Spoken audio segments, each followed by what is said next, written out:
Let's talk about a truth they tried to bury for over a century. Across Latin America and the Caribbean, governments waged a silent war on blackness. Not with guns alone, but with immigration policies, census erasures, and propaganda, and state-sponsored whitening campaigns. They called it blanqueamiento, the whitening of the population. Starting in the late 1800s and early 1900s, countries like Brazil, Cuba, and the Dominican Republic, Argentina, Mexico, Puerto Rico, and more developed actual governments planned to dilute or eliminate the black population.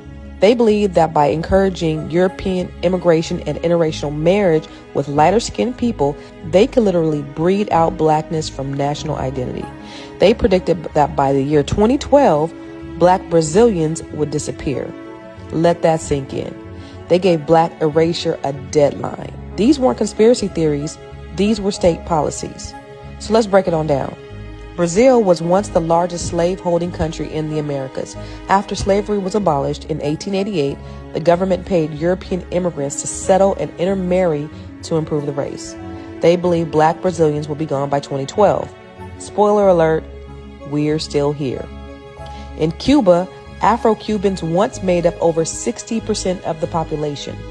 After slavery, the government pushed white immigration and erased Afro-Cuban identity from public life, even while Afrobeat, Santeria, and rhythm filled the soul of the nation. In the Dominican Republic, under dictator Trujillo, lightening the nation was national policy. He encouraged white immigration and orchestrated the 1937 Parsley Massacre, killing tens of thousands of Haitians and black Dominicans for being too dark. Today, many Dominicans still deny their African roots, choosing Indio instead of black.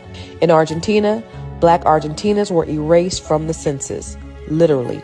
In the 1800s, they made up as much as 30% of Buenos Aires. Today, 0.4%. The government drafted black men disproportionately into wars, allowed disease to spread in black communities, and removed them from history.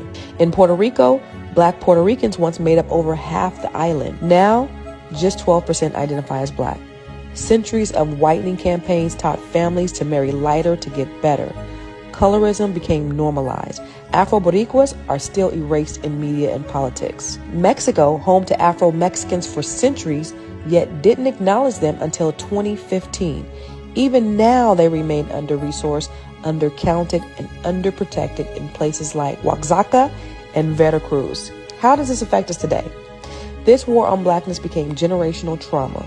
Grandmothers praising good hair and light babies, textbooks that erase black heroes and revolutions, kids taught not to embrace their nose, their lips, or their skin, families encouraging marriage based on color and not love. This is how you colonize a people from the inside out. But let me make this clear. Blackness cannot be erased. They tried to whiten us out of existence, but we kept creating the culture. They tried to erase our names, but we wrote ourselves back in history. They tried to breed us out, but the bloodline stayed strong. So say their names: the erased, the forgotten, the uncounted, the black people across Latin America whose stories were buried, but whose descendants are still here.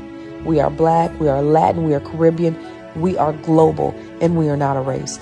Now drop a black fist in the comments and share this with someone who needs to hear this Black History gem.